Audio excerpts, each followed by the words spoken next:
রাজনৈতিক স্থিতিশীলতা একটা বিদেশি ক্রেতার জন্য অত্যন্ত গুরুত্বপূর্ণ।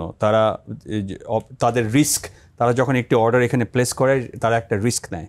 তো তাদের রিস্ক অ্যাসেসমেন্ট, তাদের নর্মালি তাদের বড় বড় অর্গানাইজেশন, আমরা সবাই বাংলাদেশের সব বড় ক্রেতারা আছে তারা সবাই ফরচুন 500 যারা পৃথিবীর সবচেয়ে বড় কোম্পানিগুলো, তাদের কিন্তু একটা রিস্ক অ্যাসেসমেন্ট কোম্পানি আছে। তারা তাদের বাংলাদেশকে সার্টেন রিস্ক দিতে দেয় না। আমি একটা বড় ক্রেতার কথা বলবো, নাম পার্টিকুলারলি না উল্লেখ করে, one of the biggest brand, ধরেন একটা ইউকের একটা বিগেস্ট ব্র্যান্ড, তারা কিন্তু চিন্তা করবে যে আমার কত পার্সেন্ট বিজনেস আমি বাংলাদেশে করি এবং কোন ক্যাটাগরির বিজনেস 50%-এর বেশি বাংলাদেশে করা হয়। ফর এক্সাম্পল, বাংলাদেশের ডেনিম ক্যাটাগরিতে এই পার্টিকুলার ক্রেতা 50%-এর বেশি, অ্যাকচুয়ালি 80%-এর বেশি বাংলাদেশ থেকে সোর্সিং করতো। তাদের এটা একটা রেড ফ্ল্যাগ দিয়ে দিল তাদের, যে this is very highly risky, কারণ যদি বাংলাদেশের কিছু হয় তাহলে তোমাদের একটি ক্যাটাগরির প্রোডাক্ট তোমরা মার্কেটেই আনতে পারবা না। এটি আমি একটা এক্সাম্পল হিসেবে দিলাম। তো এই ধরনের রিস্ক অ্যাসেসমেন্ট কিন্তু সবসময় হয় এবং Bangladesh still at a very high risk এই মুহূর্তে আছে।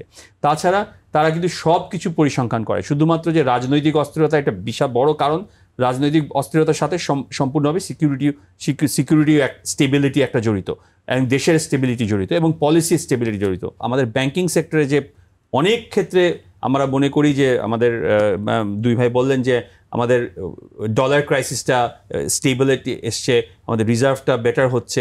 Definitely there is some stability. আমরা এক বছর আগের সাথে যদি এখন তুলনা করি, সার্টেন স্টেবিলিটি, আমাদের ফাইন্যান্সিয়াল সেক্টরে সার্টেন ডিসিপ্লিন আমাদের ফিরে এসছে। কিন্তু স্টিল আমাদের কিন্তু কোনো ফিউচারিস্টিক কোনো পলিসি আমাদের সাথে ডিসকাস করা হয় না, কিংবা ফিউচারিস্টিক এই যে আমাদের এখন 20% আমরা অ্যাডিশনাল টেরিফ পেলাম, এটাতে চরম একটি আত্মতুষ্টি সবার মধ্যে দেখা দিচ্ছে। কিন্তু প্লিজ আন্ডারস্ট্যান্ড দিস 20% কিন্তু ইন টপ অফ আমাদের 16 থেকে 33% একটা স্ল্যাব টেরিফ ছিল তার উপরে। কাজে আমরা যদি হাই ফ্যাশন মার্কেটে যাই তাহলে এটা কিন্তু অলমোস্ট 20 প্লাস অ্যানাদার 20-25 আপনি অ্যাড করেন, প্রায় 45% টেরিফ আমাদের দিতে হচ্ছে। সেই টেরিফ দিয়ে কেন বাংলাদেশে মানুষ ব্যবসা করবে? We have to prove ourself. কাজে আমাদের নিজেদের সক্ষমতা বাড়াতে হবে। সেই সক্ষমতা বাড়ানোর জন্য যে প্রিরিকুইজিটগুলো আমাদের দরকার, আমাদের লিড টাইমে আমরা পিছায় থাকি বিকজ দ্য পোর্ট এবং আমাদের ডিপ সি পোর্ট, আমাদের জ্বালানি ক্ষেত্রে আমরা সমস্যায় পড়ে যাই। প্লাস আমাদের কাস্টমসে যে আমাদের লিড টাইমের ক্ষেত্রে একটা বড় অন্তরায় হলে হাউ কুইকলি গুডসটা পোর্টে পৌঁছানোর পরে সেটি আমার প্রোডাকশন ফ্লোরে আমি প্রোডাকশন করতে পারি, সেখানেও আমাদের একটি অনিশ্চয়তা দেখা যায়। কারণ অনেক সময় বিনা কারণে একটা প্রি সার্টিফাইড প্রিশিপমেন্ট সার্টিফিকেট থাকা সত্ত্বেও সেই প্রোডাক্টটিকে আবার ইন্সপেকশন করতে হয়, নানা অন্তরায় সৃষ্টি করা হয়। এবং এখানে কোনো পার্টিকুলার রুল নাই যে না এই রুল অনুযায়ী আমরা করব। এইচএস কোডের একটি সামান্য যদি নাম্বারের এদিক সেদিক করে ফেলে সেটার জন্য কিন্তু আমাদেরকে পোর্টে গুডস আটকে দেওয়া হয়। এখন ঘটনা হলো, আমরা যারা বন্ডের আওতায় কাজ করি তারা কিন্তু গুডস নিয়ে ফ্যাক্টরিতে নিয়ে আসি। কাজেই আমার অনুরোধ থাকবে যে আপনারা দেখুন, আপনারা জিনিসটিকে ফ্যাক্টরিতে ঢুকতে দিন, প্রোডাকশন শুরু করতে দিন। প্রোডাকশন যদি আপনি আটকে দেন তাহলে টোটাল লিড টাইমটা আটকে যাচ্ছে।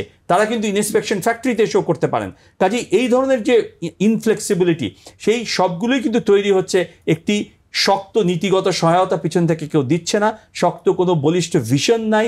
এবং আমাদের যে কি ভিশন হবে সেটি একটি রাজনৈতিক সরকার এসে, দীর্ঘমেয়াদী সরকার না আসলে সেই ভিশনটা কিন্তু হবে না, ডিক্লেয়ার হবে না। এবং এই ভিশনটি যতক্ষণ না পাবলিশ হচ্ছে এবং আমরা যে পাবলিক সেক্টর প্রাইভেট সেক্টর একসঙ্গে মিলে সমষ্টিগতভাবে একটি পলিসি নিয়ে যে আমরা আগাবো, না আমাদের 20% tariff, it's competitive to rest of the world, এবং আমরা হয়তো প্রতিবেশীর চেয়ে কিছু বেটার আছি, অন্যান্য দেশের চেয়ে কিছু বেটার আছি, হাউ ক্যান উই গ্রো, কোন কোন ক্যাটাগরিতে আমরা গ্রো করব, সেইগুলোর যে একটা ভিশন নিয়ে আগানো, সেটা আমরা কীভাবে আগাবো, কার সাথে আমরা বসবো, how we can move forward, এটি কিন্তু আমরা করতে পারছি না। সো আমাদের আবার ফেব্রুয়ারি পর্যন্ত ওয়েট করতে হচ্ছে।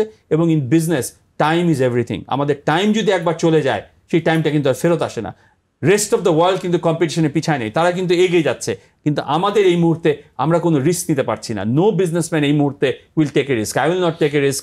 আমার কোনো ফেলো বিজনেসম্যান এই মুহূর্তে রিস্ক নিবে না, তাদের ক্যাপাসিটি বাড়াবে না, তাদের ফার্দার নিউ ইনভেস্ট করবে না। প্লাস ইনভেস্টমেন্টে এখনও monetary policy is tremendously tight.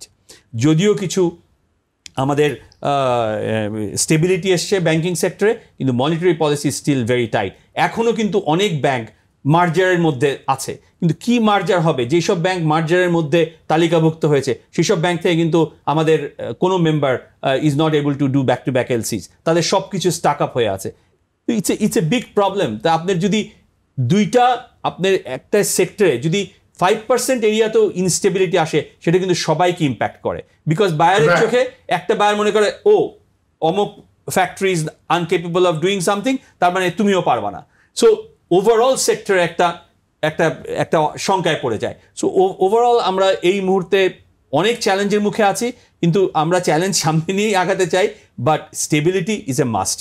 এবং একটি নির্বাচনের তারিখ ঘোষণা করা হয়েছে। আমি আশা করব সেই নির্বাচনের তারিখটি যাতে মানে উই স্টিক টু ইট, কোনো পলিটিক্যাল ইনস্টেবিলিটি না আসে। আমাদের সবারই প্রার্থনা, সবারই দোয়া যে আমরা করতে থাকবো, যে যাতে করে আমরা খুব শিগগিরই একটি পলিটিক্যাল স্টেবিলিটির মধ্যে যাই। We are not political, we are business people. কারণ আমাদের বিজনেস পিপল হলেও আমাদের পলিটিক্সের সাথে, আমাদের দেশের স্টেবিলিটির সাথে আমাদের বিজনেস জড়িত। কারণ আমরা এই দেশটার উপরই ব্যবসা করি, মানুষ নিয়েই ব্যবসা করি, এই অর্থনীতি নিয়েই ব্যবসা করি, আমাদের সব কিছুর সঙ্গে আমরা জড়িত।